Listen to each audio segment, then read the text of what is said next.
말씀을 통하여 주의 은혜가 임하시길 축원합니다. 사도 바울은 성도들에 대해서 교훈을 줄 때 군대 용어를 자주 사용을 합니다. 그래서 에베소서 교회에 옥중서신을 보낼 때 성도들이 전신갑주로 무장해야 한다 하면서 강력한 로마 군단이 입고 있는 군복을 예로 들면서 머리에는 구원의 투구부터 시작하여 발에는 평안의 복음의 신발이라는 굉장히 파격적 비유를 통해서 교회를 격려하고 무장을 시키고 영적 싸움에서 승리해야 한다는 걸 강조했습니다. 그때 썼던 그 군사 용어들, 이런 부분들은 굉장히 전투적이고 교회가 얼마나 영적인 문제 또 진리 문제에 있어서 강력하게 싸움을 해야 될 것이냐 하는 것을 강조하고, 당시에 최강의 군대인 로마 군단을 예로 들어서 그렇게 비유를 한 거죠. 오늘 또 로마에 이제 2차 감옥에 투여가 돼서 순교하기 직전에 다시 또 편지를 씁니다. 대상은 교회가 아니고 이제 교회의 리더인 디모데, 믿음의 아들에게 글을 쓰면서 그 아들을 견고하고 강한 목자로 만들기 위하여서 요구하는 것은 오늘 본문과 같이 군사라는 용어를 쓰기 시작합니다. 그러면서 강한 목자, 강력한 리더십을 발휘하는 목자로서의 내용을 강조하는 것이 1절과 2절이고, 그리고 오늘 보면 3절을 보는 건데요. 3절에서는 네가 그리스도 예수의 군사가 되어야 한다. 그것도 아주 좋은 군사, 그냥 솔저가 아니에요. 아주 좋은 군사라는 거예요. 여기 좋다는 것은 착하다는 뜻이 아니고요, 군사로서 아주 훌륭하다. 그러니까 부인들 가운데에서 최강의 군인을 말하는 겁니다. 그래서 강한 군대. 그래서 이제 우리가 뭐 특전사나 아주 특수부대 같은 경우 아주 강한 이 솔저들은요, 저 사람은 우리 부대 안에서 가장 탁월하다 할 때, 넘버원, 아주 좋은 군사다 할 때 이 용어를 쓰게 돼요. 그러면서 너는 예수님의 군사로서 최고의 군사가 되어야 된다. 아주 강력한 군사, 아주 뛰어난 군사, 매우 훌륭한 군사, 전투력도 강하고 작전도 잘 수행할 수 있는, 그리고 이제 너 개인의 단독 플레이가 아니라 이 집단 플레이로 들어갈 때 전체 군대를 어떻게 운용하고 어떻게 작전을 진행하고 전술과 전략을 어떻게 해서 상대를 공격하고 또 이 전쟁에서 때로는 또 전투에서 네가 어떻게 승리할 것인지 그것을 전체적으로 끌고 갈 수 있는 그런 강한 군사다. 그것이 좋은 군사입니다. 이런 좋은 군사가 네가 돼야 된다 하면서 영적 싸움이 얼마나 체계적이고 조직적이고 얼마나 전투적이어야 할 것인가를 전부 이 단어 속에 함축하고 있는 거예요. 그러니까 이 마귀의 나라도 굉장히 조직적입니다. 하나님 나라를 그대로 복제, 복사, 모방을 하는데요. 하나님께서 이제 성삼위 하나님으로 역사하니까 이제 사단이 그걸 흉내내는 거예요. 그러면서 사단이 이제 성부 아버지의 자리에 앉아 있고요. 그리고 이 예수 그리스도의 자리에 적그리스도를 내세우고요. 그 다음에 성령의 자리에 악령을 내세웁니다. 천사의 자리에 각종 귀신들을 내세웁니다. 그리고 성도의 자리에 자기를 따르는 악의 무리들을 세웁니다. 선지자 자리에 거짓 선지자를 세웁니다. 일꾼 자리에 이제 싹군을 세웁니다. 양의 자리에 염소를 세웁니다. 굉장히 조직적이고 체계적으로 진행을 했어요. 그래서 그 지역에 있어서, 그 문화에 있어서, 그 시대에 있어서 권역별로, 영역별로 체계를 갖추고요. 심지어는 땅에만 역사하는 것이 아니라 공중권세에 잡은 사단의 세력으로 하고 육적인 존재에만 머무르지 아니하고 영적인 세계에도 영향력을 끼치는 존재로서 이제 사단의 영역을 확장해 나갑니다. 굉장히 체계적이에요. 오합지졸이 아니라는 것입니다. 그렇게 만만히 봐서는 안 된다는 거예요. 그렇기 때문에 그리스도의 군사가 육신의 눈을 가지고 영적 존재와 싸울 수 없고 미련함을 통해서 뱀처럼 교활한 자와의 싸움에서 전투력을 상실할 수 있기 때문에 굉장히 지혜로워야 한다는 것이죠. 그러니까 성령의 도우심이 없이는 이 전투에서 이길 수 없고 이 전쟁을 승리로 끌어갈 수 없다는 거예요. 특히 영적 싸움을 들어가는 데 있어서 요구하는 조건이 있죠. 좋은 리더는 어떻게 해야 되느냐. 그것은 고난을 함께 받아야 한다. 전쟁을 통하여서 살기를 원하면요, 이제 자기 몸을 보신하게 되고 전투력을 향상시킬 수 없고요, 그리고 앞으로 전진할 수가 없습니다. 근데 죽음을 불사하고 나가게 되면 이 전쟁을 자기를 희생해서 전체 전쟁을 이기겠다라는 생각을 하면 자기 자신을 희생을 하고요, 사기가 굉장히 올라가는 거죠. 그런데 예수 그리스도의 좋은 군사, 멋진 군사, 최고의 군사, 뛰어난 군사는 예수님과 함께, 그리고 사도 바울과 함께 고난받는 일을 주저해서는 안 된다. 본인은 지금 어디에 들어있는 거 아니? 로마 감옥에 들어있습니다.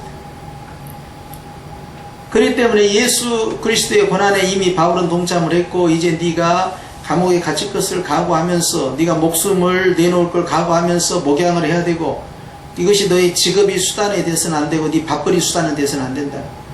네가 이걸 통해서 네가 하고 싶은 일을 하는 어떤 자아도취에 네 자아 실현을 만들기 위한, 그걸 통해서 네 스스로의 만족감을 찾는 그런 직업이 돼서는 안 된다는 거예요. 네가 하고 싶어서 하는 일이 돼서는 안 된다는 거예요. 내가 좋아해서 하는 일이 돼서는 안 돼요. 많은 사람들 그렇게 가르쳐요. 네가 하고 싶은 거 해라. 네가 좋아하는 거에, 네가 잘하는 거에, 그걸 즐기면서 해. 그러면 돼. 이렇게 대부분 이렇게 가르칩니다. 그러나 하나님의 길은 그렇지 않아요. 내가 좋아하지 않는 것도 해야 되고요, 내가 잘하지 못하는데도 해야 되고요, 내가 그걸 즐겨하지 않는데도 해야 돼요. 내가 그 분야에 정말 은사가 있는지 없는지 내 자신이 확증을 못하는 대로 해야 돼요. 하나님의 나라에서 좋은 군사는요, 믿음의 순종이에요. 그것이 기드온의 300명의 군사입니다. 쌈자라는 쌈꾼들 300명 모아놓은 게 아닙니다. 순종하는 자를 그거 쓰는 거예요. 하나님 나라의 좋은 군사의 원리는 믿음으로 순종하는 거예요. 그런데 일반적으로 사람들은 자기 방향을 잡을 때 네 잘하는 거예요. 잘하는 거예요. 하나님 은사일 거야. 하나님의 은사라면 그것이 하나님의 뜻이겠지. 이렇게 판단을 합니다. 그리고 밀어붙여요. 또 네가 좋아하는 거 있지. 좋아하는 것이 하나님 뜻이야. 그거 일하면 돼. 네가 잘하는 거 있지. 그 잘하는 것이 하나님 뜻이라니까. 그렇게 생각합니다. 그러나 그렇지 않아요. 하나님의 나라는 내가 잘하지 않는데도 그 일을 시키는 거예요. 내가 즐겨하지 않는데도 그 일을 시키는 거예요. 내가 못하는데도 그걸 시키는 거예요.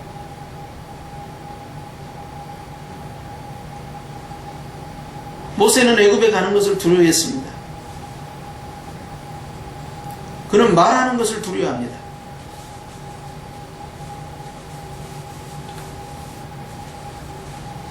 내가 말한다고 해서 바로가 내 말을 듣겠습니까? 자기가 생각해도 그것이 아닌 것 같거든요. 주님께서 말 잘하는 네 형 아론이 있다. 아론을 너에게 붙여줄 때 같이 가거라. 그것이 문제가 된 거예요. 왜냐하면 단독 플레이인데 팀 플레이를 했던 겁니다. 혼자 가야 되는데 둘이 같이 가는 거예요. 혼자서 그 일을 해냈을 때 하나님이 더 영광을 받으셔요. 팀 플레이가 아니라고요. 물론 교회는 팀입니다. 그러나 사역에 있어서 주님께서 팀으로 할 것인지 단독 플레이로 할 것인지는 주님이 결정하겠죠. 모세에게는 팀 플레이가 아니었어요. 기도는 팀 플레이죠. 그런데 모세가 그 기회를 놓쳤지요. 주저하고 두려워하니까 그럼 말 잘하는 사람 붙여줄게 이렇게 들어간 거예요. 둘이 같이 가는 거예요. 주의 뜻이 아닙니다. 최선이 아니고 차선책으로 밀리는 거죠. 그런 일이 참 많아요. 어떻게 하면 내 뜻을 관철시키고 내가 원하는 방향으로 주님을 끌고 갈 것이냐가 목적이 됐을 때 하나님의 뜻이 그대로 이루어지기가 어렵습니다. 하나님이 판단하는 것이 항상 옳아요. 그리고 그렇게 해야 돼요. 그냥 그게 종이니까. 종이 너무 말이 많아. 하나님 대로 해야 되는데. 고난받는다는 것은 감옥에 들어간다는 것은 목숨을 건다는 거, 이런 것을 네가 두려워해서는 안 되고, 그 앞에는 뭐라고 말씀합니까? 디모데에게 내가 고난받는 거 네가 부끄러워해서는 안 돼. 더 나아가서 너도 고난받아야 돼. 이겁니다. 감옥에 가는 거, 전과자가 되는 거, 모욕과 수치와 조롱을 당하는 거, 거기에 무슨 의미 부여를 그렇게 하냐느냐. 거기에서 무슨 자존감을 찾으려고 하냐는 거. 오히려 고난을 받을 때 상급이 올라가고 그리스도 고난을 받으셨는데 내가 그 고난에 동참했으니까 영광스럽다는 생각을 해야 되는데, 세상적 가치관을 가지고 그런 것들이 굉장히 나에게 상처가 되는 걸로 그걸 트라우마로 생각하고 주저하게 된단 말이에요. 그러나 주의 길로 가는 길은 결코 내 자아실현을 위해서 가는 거야, 내 행복을 위해서 가는 것도 아니고, 내가 잘하는 걸 더 잘하기 위해서 가는 것도 아니고, 내가 즐기는 걸 더 즐기기 위해서 가는 것도 아니에요. 내가 하고 싶은 것을 하고 싶어서 하는 일이 아니에요. 주님이 원하는 길로 갈 때는 그렇게 해서는 아니 됩니다. 내가 원하는 것들은 아니에요. 내가 원하지 않는데 주님이 원하는 것들을 해야 돼요. 내가 원하는 것이 주님이 원하는 것일 때도 간혹 있어요. 결코 많지 않습니다. 되게 내가 원하는 것은 나만이 원하는 거예요. 근데 주님도 원할 거라고 생각해요. 주님은 내가 하기 싫어하는 거 더 시킵니다. 두려워하는 거 더 오히려 그거 갖다 줘요. 염려하는 거, 염려하는 일을 만나게 만들어요. 하기 싫어하는 거 꼭 그거 시킵니다. 자아를 꺾어야 돼요. 내 것이 있으면 안 돼요. 주님의 길을 가는 사람은 주님의 것만 있어야 됩니다. 하라는 대로만 서라, 예. 가라, 예. 멈춰라, 예. 가자, 예. 이게 백부장입니다. 말씀만 하옵소서. 다른 이야기가 뭐가 필요합니까, 주님? 나도 군사들에게 가! 그러면 가고, 와! 그러면 옵니다. 나의 상전이심으로 명령만 하시옵소서. 이거예요. 주님이 그걸 보고 군사문화 아닙니까, 그게? 그 로마의 군사문화를 보시고 칭찬하시는, 이스라엘이 이런 믿음을 가진 자를 본 적이 없다. 유대인들은 너무 말이 많아요. 로마 군인은 가라면 간다. 무당을 하다가 예수님을 영접했는데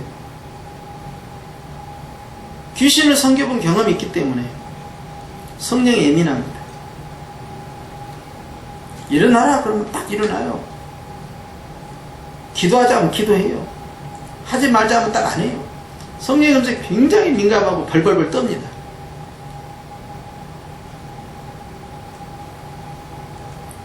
근데 우리는 너무 말이 많아.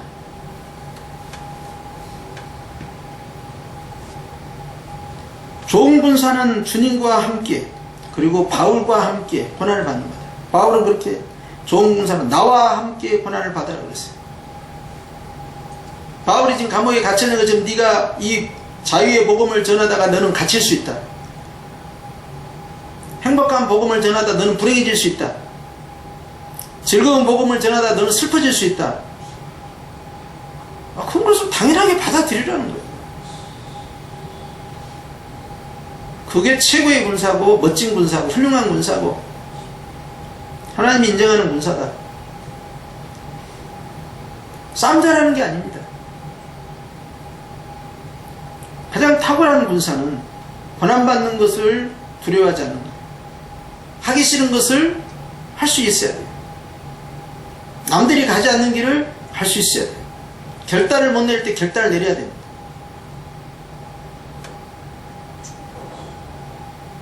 그렇지 않으면 뭐하러 하나님의 군사로 자칭합니까? 십자가의 군사는 아무나 되는 게 아니에요. 십자가의 군사는 자기가 원하는 개인 기술을 발휘해서 전투에서 살아남는 게 아닙니다. 조직과 함께 가요. 진군 앞으로 그러면 진군합니다. 멈춰라 하면 멈추는 거예요. 지휘관의 작전이 실패해서 전체가 몰살될 상황 속에서도 그 명령에 따라 움직일 수밖에 없는 게 군사예요. 자기 개인적 판단이 중요하지 않습니다. 그런데 고난받는 걸 두려워하는 사람들은 항상 머뭇거리다 끝나버려요. 골든타임을 반드시 놓친다는 거예요. 그 골든타임이 언제냐? 그것은 내가 판단하지 않습니다. 주님이 판단하죠. 지금이다! 그러면 바로 그때가 적기예요. 근데 우리는 우리가 판단을 합니다.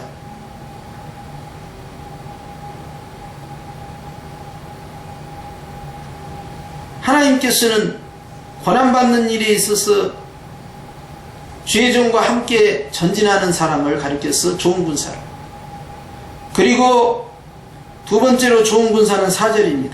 시작. 군사로 다니는 자는 자기 생활에 얽매이는 자가 하나도 없다 그랬어요. 두 번째로 좋은 솔저는 자기 생활에 얽매여서는 안 된다는 걸 강조하죠. 군사로 다니는 자, 즉 군사와 함께 무리를 지어서 다니는 사람은 자기 생활에 그 모든 일을 컨트롤할 수 없다는 거예요. 자기 생활에 얽매이는 자가 하나도 없다 그랬어요. 그렇게 해서는 최강의 부대를 만들 수가 없어요. 요즘은 소수를 존중하는 시대입니다. 심지어는 동성연애를 하는 사람들도 성소수자라 해서 보호를 받아야 된다라고 주장을 하고 그걸 입법화시켜요. 소수가 존중받는 것은 좋은 문화예요. 강한 군대는 그 소수가 하나의 목표를 향하여서 모아져야 합니다. 개인의 의견이나 소수의 의견이 계속해서 불거져 버리면은 더 큰 일 할 수가 없어요. 하나님의 군대는요, 나라는 개인의 것들을 내려놓지 않고는 큰 대의를 향하여 나아갈 수가 없습니다. 개인의 희생을 전제로 하지 않는 전체 조직의 발전이라는 건 없어요. 교회를 위해서 성도들을 희생시킬 이유는 없지만, 그러나 성도들의 개인의 삶이 전체 교회를 어울러 가는 데 있어서 문제가 된다면 그 교회는 성장할 수가 없어요. 이게 사사시대입니다. 사사시대는 철저히 자기가 소견에 오른 대로, 자기 하고 싶은 대로 사는 시대다. 이것이 결론이에요. 구약에 안 묶이죠. 가나안 땅을 정복하고 최고의 중흥기를 맞이하는 이스라엘입니다. 그런데도 성경에서는 그때가 가장 어두웠던 시대다. 수많은 사사들이 있었음에도 불구하고 구약의 중세라고 해요. 암흑기. 신약의 암흑기도 마찬가지입니다. 콘스탄틴 황제를 통해서 로마가 국교가 되고, 그렇게 해서 기독교 국가가 된 로마 제국을 통하여서 교회는 급성장을 하게 됩니다. 그 급성장을 통하여서 교회는 아주 어두운 천년이라는 암흑시대로 빠져들기 시작합니다. 최고의 위치에 오른 다음에 그대로 무너지기 시작하는 거예요. 그것도 비कर 속에 들어있는 개구리처럼 온도가 서서히 올라가는데도 물이 뜨거운 줄도 모르고 그 안에서 삶아 죽는 개구리와 같습니다. 무너져 내리는데도 거기에 대한 사인을 캐치하지 못했어요. 그리고 그 문화에 젖어서 기존에 해왔던 그대로 침몰합니다. 그것이 잘못이다라고 아무도 지적할 수 없어서, 왜냐하면 전부 그 문화 속에 살고 있기 때문에. 그래서 중세 천년의 문화는 종교개혁이 일어날 때까지 가장 안정된 기간이면서 가장 어두운 기간이에요. 안정됐다는 것은 캐톨릭 문화에 안정됐다는 겁니다.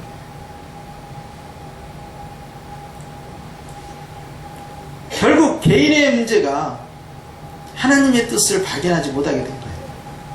근데 좋은 군사는 어떠냐? 자기 생활을 내려놓을 수 있어야 된다. 자기가 하고 싶은 걸 내려놔야 되고, 하나님의 일꾼이 자기가 가지고 있는 안락함을 포기하지 않는 상황에서는 더 이상 발전이 없어요. 내가 지금까지 해왔던 그 익숙함들, 그 편리함들, 그걸 쳐서 복종을 시켜야 돼요. 이것이 아니다 하면 꺾어야 돼요. 이것이 변화입니다. 이것이 개혁이에요. 그런데 하나님의 교회 안에 특별히 주의종으로 부름을 받은 디모데에게 있어서 자기 생활의 얽매여서 하나님의 뜻을 알지 못하고 거기에 묶여있는 삶, 갇혀있는 삶, 매여있는 삶을 산다면 어떻게 좋은 리더가 될 수 있겠느냐 하는 거예요. 될 수 없다는 거죠. 교회는 하나님께서 원하는 대로 움직여줄 때 행복해집니다. 그렇기 때문에 좋은 군사로 갈 사람들은 철저히 자기 생활 가운데서 자기를 부인하는 삶에 들어가야 돼요. 이것이 바로 십자가의 도입니다.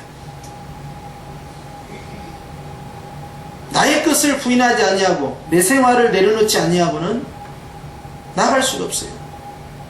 그렇기 때문에 모든 사람이 이 일을 해야 되지만 결국 이 일을 하는 사람만이 좋은 군사예요. 한 부대 대대병력으로 들어가면은 수백 명이 그 자리에 있습니다. 500여 명 미만의 그런 부대가 있다면 그 부대 안에서 뛰어난 사람은 아주 소수예요. 한 연대가 있고 한 사단이 있고 한 군단이 있을 때 거기에서 가장 탁월한 군인은 뽑고 뽑았을 때 또 소수예요. 특전사를 끌어모아 가지고 만든 대테러 부대가 있다 하더라고요. 그런데 거기에는 특전사에서 데려오고 해군 UDT에서 데려오고 각 부대에서 특전사를 모아요. 그래가지고 거기에서 뽑고 뽑아서 특전사 가운데서 또 특전사를 만든 거예요. 최강의 부대죠. 그런데 그 부대 안에서도 또 뛰어난 자가 또 따로 있다는 거예요.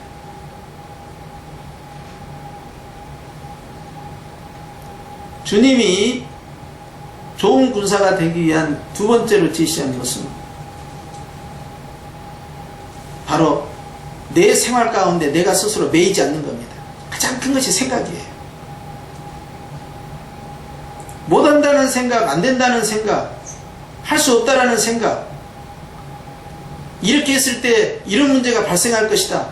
너무나 많은 생각을 하는 거예요. 육신의 생각, 가족의 생각, 자녀의 생각, 미래에 대한 생각, 이런 염려나 걱정들, 이런 생각에 묶여있기 때문에 더 이상 한 발짝도 나갈 수 없는 거예요. 생각을 끊어내고 내 삶을 끊어내고 내가 원하는 비전이 있어요. 내가 하고 싶은 거, 그걸 쳐내야 돼요. 누구나 다 하고 싶죠. 그 일을 누구나 다 가고 싶죠. 내 자식도 가고 내 손주도 가고 다 가고 싶죠. 여쭤봤냐고 하나님께. 주님이 그렇게 하라고 하더냐 이 말이에요. 그건 중요치 않은 거예요. 내가 원하는 것이 이루어지는 것이 하나님의 뜻인 줄 알아요. 그렇게만 살 것 같다면 저도 친직 날아다녔을 거예요.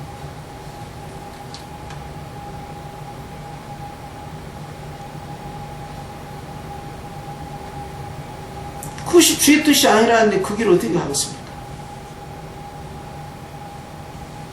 하고 싶은 대로 할 수가 없다는 것입니다. 근데 우리는 거기에 생각에 갇혀 있어요. 묶여 있어요. 매여 있어요. 전진하지 못합니다. 주님의 군사는요, 과단성 있게 끊어줘야 돼요. 기도할 때 내 뜻대로 하지 마옵시고 아버지 뜻대로 하옵소서. 생각을 쳐내야 됩니다. 내 것을 내려놓지 않는 기도는 그 다음 단계를 받을 수가 없어요. 내 것을 붙잡고 이루어 주시옵소서 하는 순간에 이 목적 기도는 하나님의 뜻과 딱 부딪히게 됩니다.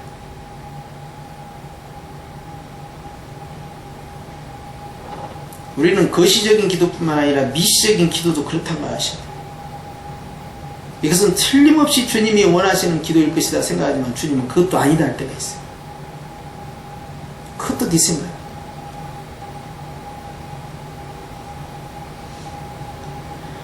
우리가 최대한으로 가난해지고 내려놓아야 한다 이유는요, 그것은 바로 주님의 것을 채워야 하기 때문에.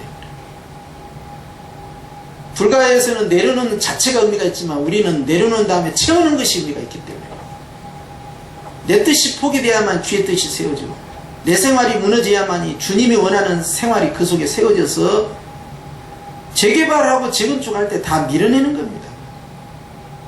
리모델링 할 때는 골격은 남겨놓잖아요. 재개발 들어가면 다 싹 밀어버려야 돼요. 기초 토목공사부터 다시 합니다.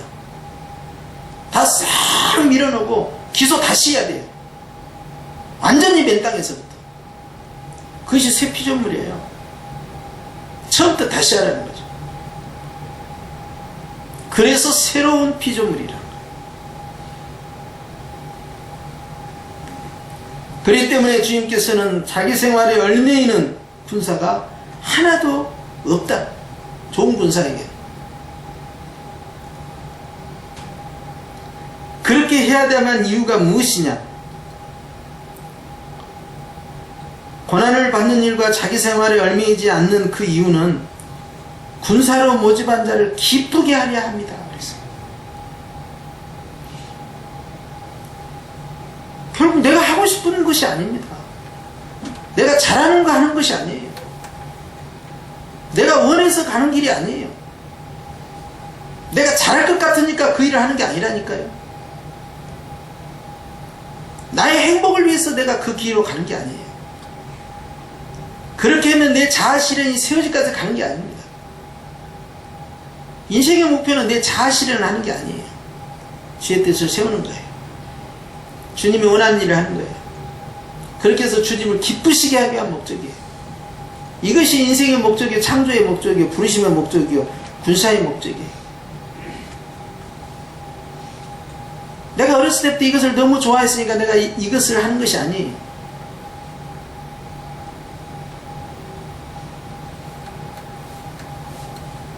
그래서 사고가 터지는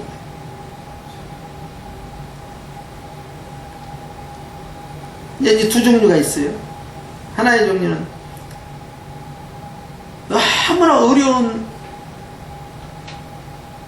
아버지 목사님 밑에서 자라난 아이는요, 웬만하면은 그 뒤를 잊지 않고 세상 길로 갑니다. 가난이 지긋지긋합니까? 가난만 지긋지긋합니까? 자존감이 세워질 수가 없어요. 지하 개척비에서 무슨 자존감을 세웁니까? 누가 알아줘요? 성도 10명, 20명 앉혀놓고 거기에서 예배드리고 찬양하고 주일마다 그렇게 고 새벽에는 2~3명 나와서 기도하고, 그런데 거기서 무슨 자존감을 찾습니까?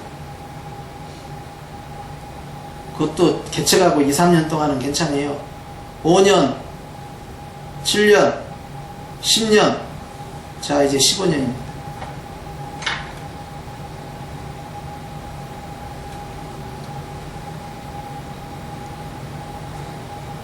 돈 벌러 가야죠. 사모님도 돈 벌러 가고. 애들은 무슨 생각하겠어요? 돈 벌러 가야죠. 돈이 중요하거든. 몇백 명, 몇천 명 모이는 교회 목사님 아들이 자라났습니다. 너는 그런 교회에서 장로나 권사나 집사의 자식이 그 목사님을 봤습니다. 그 수천 명 모이는 교회에서 우리 목사님은 왕이야. 나는 가리라 주의 종의 길을.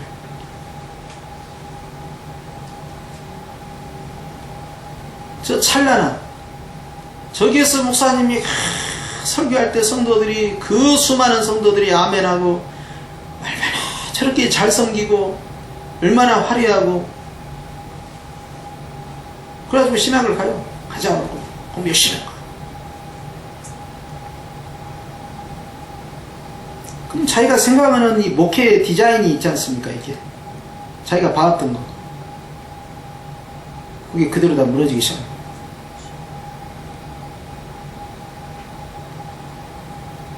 절대 아버지처럼 나는 그렇게는 안 산다.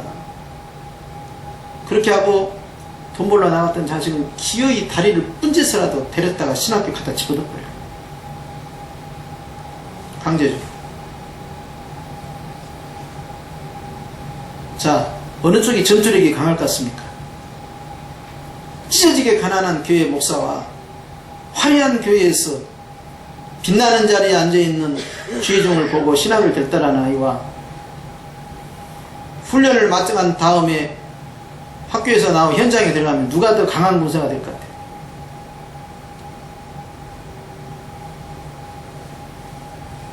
한쪽은 볼 것 안 볼 것 다 봤기 때문에 산전수전 다 겪었어요. 바닥까지 다 내려갈 각오가 되어 있기 때문에 이런 군사는 어디다 집어넣어도 괜찮아요.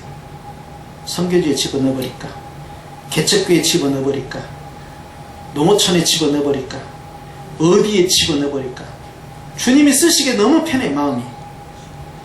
근데 얘는 말이죠, 이거 잘못 얻다가는 이제 이거 난리가 날 것 같아요.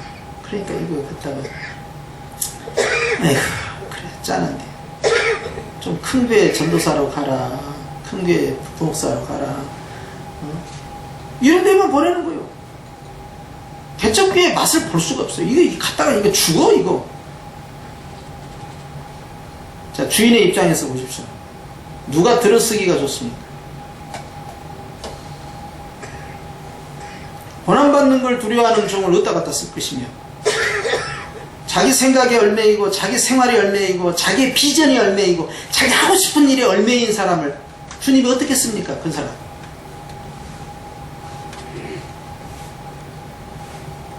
제가 95년도에 꺾인 이유도 그거예요. 이제 네 목회 그만하고 내 목회 하자 그러더라고요.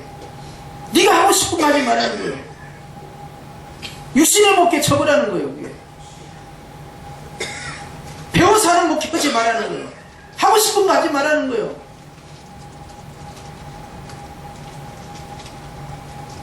알았습니다. 접어버렸어요. 가자. 에이, 이거 아니라네.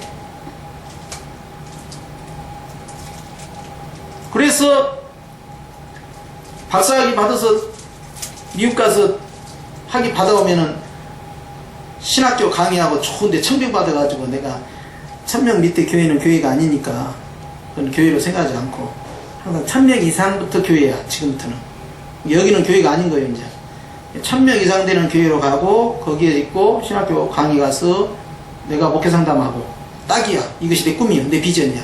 내가 이거 잘하는 거야. 나 그 방향으로 갈 거야. 왜 내 꿈이었어요?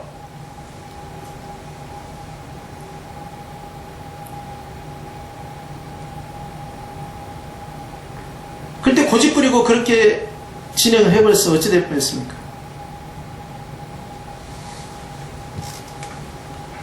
육신의 고생이 차라리 낫지 심령의 그 불행함을 어떻게 감당할 수 있겠어요? 그러니까 적은 겁니다. 이것이 아니구나.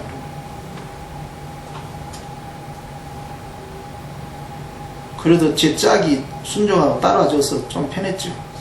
저기서 또 어긋장 내고 그냥 단식 투쟁하고 기도원에 가가지고 내가 40일 작정해도 하고 내가 응답받아 오겠다는 거 이따위 소리 했다가는 이제 난리가 나기 시작한 거야. 그래서 내가 전략을 어떻게 썼냐면 친정에 보내버렸어요. 친정 보내는 것이 기도원 보내는 것보다 훨씬 효과가 좋더라. 친정에 갔다 오면 마음이 치유를 받고 돌아와. 그래서 내가 친정이 귀한 줄 알아요. 갔다 오니까 그냥 그걸로 끝나버렸어요. 그 다음부터는 요이똥이야.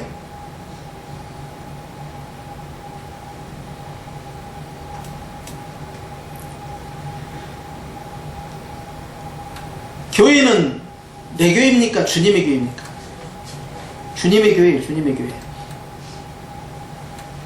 그런데 슬로건은 주님의 교회인데 내용 안으로 들어가면 다 내 교회야.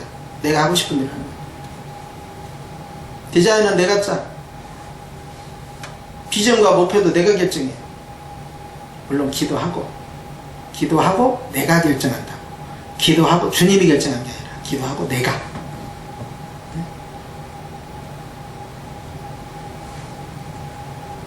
나는 주님이 교회의 머리요, 주님이 교회의 왕이다. 그 말이 이해가 안 돼요. 내가 보기에는 교회의 주인과 교회의 왕은 주님이 아닌 것 같아. 오늘날 한국교회는 지가 결정한 대로 가는 거야. 여기 지가는 담임 목사를 포함한 성도들을 가리키는 거야. 자기 하고 싶은 대로 하는 거야.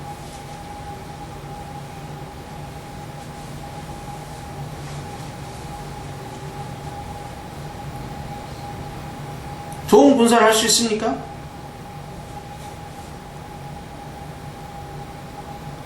디모데 목사는 얼마나 하나님 앞에 충성했고 바울의 신실한 제자였고 믿음으로는 양아들이었습니다.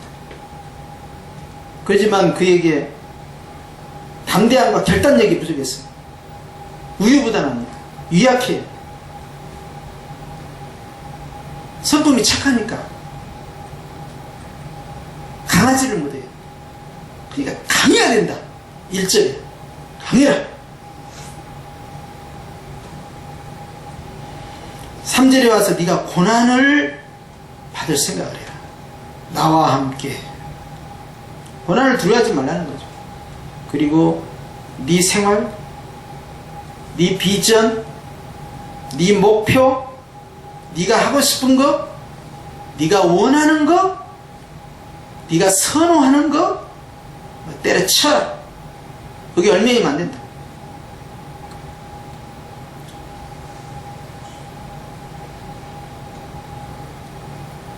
하나님이 뭘 원하는가를 계속 찾으라는 거예요.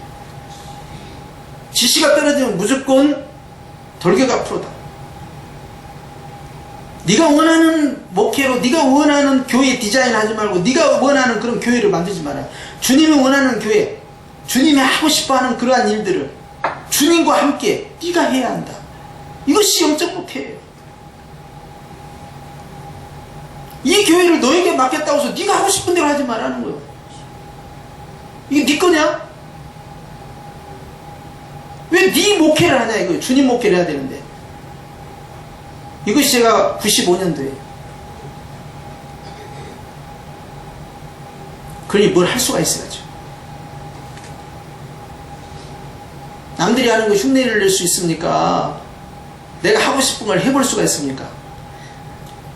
이게 말입니다. 속된 말 웃기는 짬뽕이 돼버려요. 그렇게 하면 할 수가 없어요. 그렇게. 그래서 접어버린 겁니다. 이렇게 했다가는 하나님 앞에서 크게 야단먹힙니다. 내가 원래 계획을 잘 쓰고요. 기획을 잘해요. 그리고 아주 꼼꼼하고 철두철미합니다. 조직적이고 계획적이에요. 1년 12달 연중계획 짜는 것은 기본이고요. 전체 기획을 어떻게 꾸려갈 것이냐를 아이디어를 막 만들어내요. 그런 짓거리 하다가 그만둔 거예요. 그거 하지 말아요.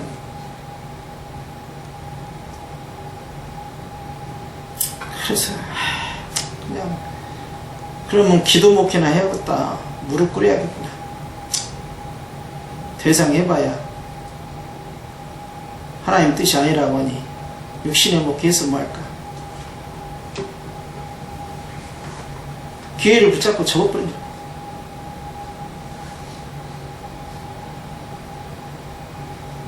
꿈을 꺾어버렸어요. 그때 그 꿈을 향해서 막 출발 직전이었는데 약속도 받았어요. 가기만 하면 다 하겠다. 도와주겠다. 그것이 무슨 의미가 있냐 싶더라고요.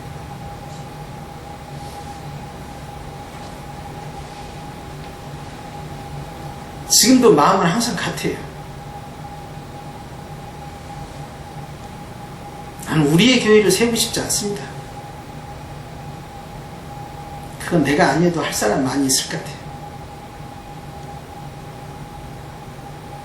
주님이 원하는 교회를 세우고 싶은 거예요.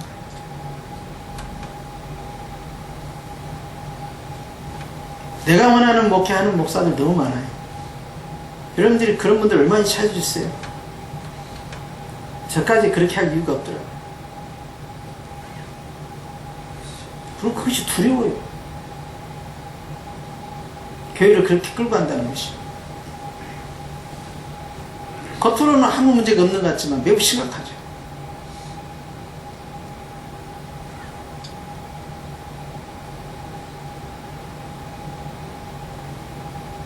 어떻게 하면 주님을 기쁘게 할까? 어떻게 해야 됩니까? 그것이 스트레스입니다. 그의 가장 큰 부담감이 어떻게 해야 됩니까? 무엇을 증거해야 되냐? 어떻게 해야 됩니까?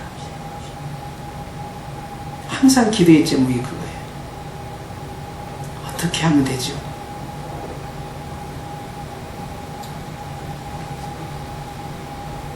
저는 우리 교회가 우리의 교회가 아니라 주님의 교회가 되기를 원해요. 우리 교회가 하나님을 기쁘게 하는 교회.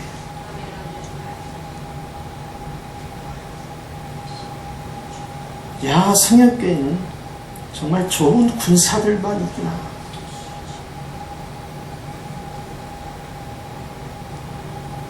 주님의 뜻이라면 목숨 걸고 나아갈 수 있는, 내 생각과 내 방식과 내 비전까지도 꺾을 수 있는 그러한 것을 스스로를 얼마게지 않고 주님의 말씀에 얽매여서 말씀 앞에 믿음으로 순종할 수 있는, 그렇게 해서 주인을 기쁘게 해줄 수 있는 그런 군사들로만 돼 있는 교회구나.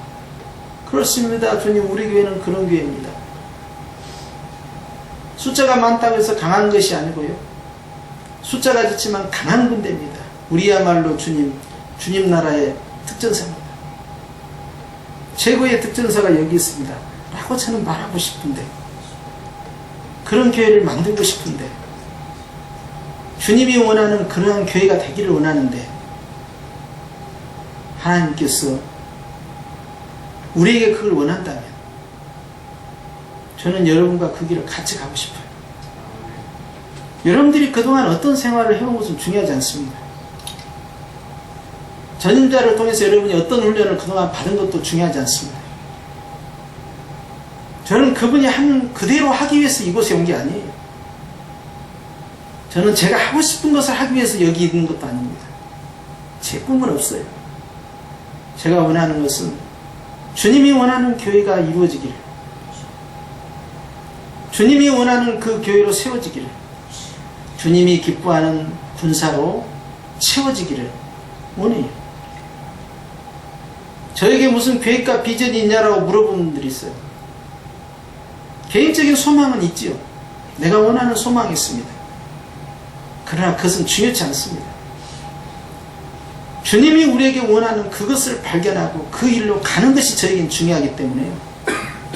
우리의 미래의 청사진은 아직도 하얀 백지입니다. 그리고 거기에는 주님만이 계십니다.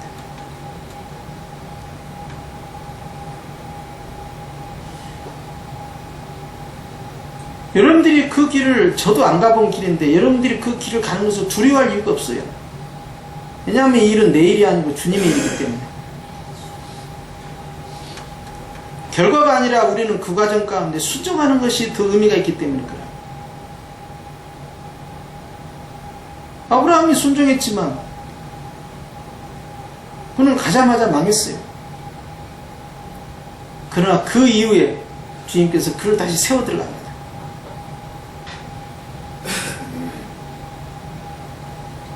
(37년은) 결코 짧은 기간이 아니에요. 한 세대를 뛰어넘었어요. 뼛속같이 길들여졌을 겁니다. 저도 지금까지 50이 넘도록 해왔던 신앙 스타일이 있어요. 저는 날마다 이것을 다 깨버립니다. 그런 것도 중요하지 않다는 거죠. 제가 어렸을 때 해왔던 폼이 있고요, 제가 사역을 하면서 지금까지 27년간 해왔던 내 스타일이 있어요. 그것도 중요하지 않다는 거예요. 그것도 다 깨는 거예요. 그런 것을 적용시켜서 나의 제자를 만드는 것이 목표가 아닙니다. 내 사람을 만드는 게 목표가 아니에요. 그런 게 뭐가 중요하겠습니까? 주님의 일꾼을 어떻게 세우냐가 중요하다. 나를 내려놓지 않고는 그 다음 단계의 그림을 그릴 수가 없습니다. 여러분이 지금까지 익숙했던 거, 지금까지 잘해왔던 거, 뒤에 것은 다 내려놔야 돼요. 남아있는 앞에 것만 향해서 가는 거예요. 주님이 새로운 그림을 또 그리기 시작합니다. 2018년이라는 새로운 도화지, 새로운 그림을 그리기 원하지, 작년에 그린 거 거기다 더 씌워가지고 복사본 만들기 원하지 않아요. 전혀 가보지 않는 길을 우리는 가고 있는 거예요. 지금. 두려워할 이유도 없고, 미래가 현재와 다르다고 해서, 과거와 다르다고 해서 그것에 주저할 이유도 없는 거예요. 가는 겁니다. 왜냐하면 좋은 군사는 그분이 원하는 일을 진행해야 되기 때문에 그래요. 오늘 왜 이렇게 세게 이야기하는지 모르겠어요.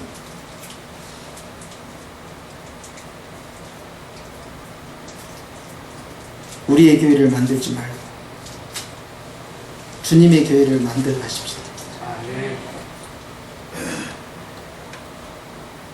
그것이 솔직한 제 마음이에요.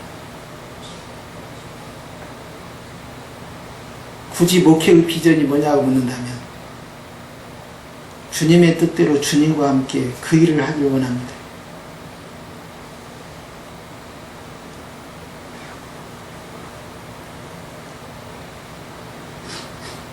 스케치가 없어요. 밑그림이 없이 그냥 가는 겁니다. 위험해 보일 것 같지만 하나도 위험할 것도 없어요. 위험한 것은 주님의 뜻을 알지 못하고 가는 것이 위험한 거예요.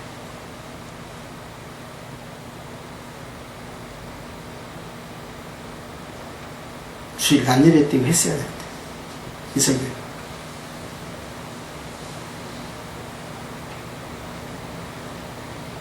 여기는 핵심적인 분들만 오셨기 때문에 이 말씀을 드립니다.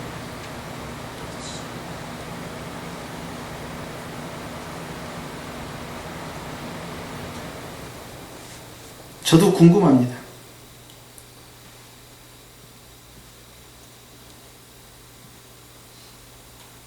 기대하면서도 걱정도 돼요.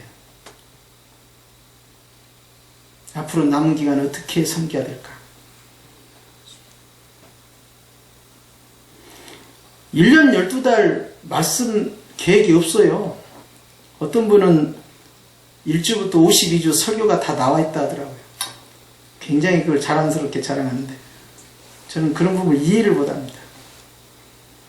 그게 어떻게 가능하죠? 설교는 교육이 아니잖아요. 어떻게 그런 커리큘럼을 짤 수가 있어요? 교육은 그렇게 할 수 있지만 메시지는 선포잖아요.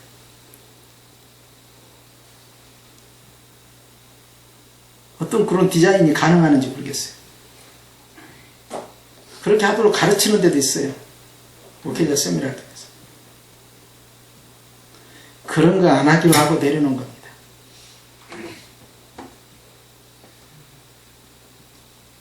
내가 원하고 내가 하고 싶은 이야기를 해서는 안 되잖아요. 그분이 원하고 그분이 하고 싶은 이야기를 해야 될 거 아닙니까? 어떻게 디자인을 할 수 있냐고요. 1년치를.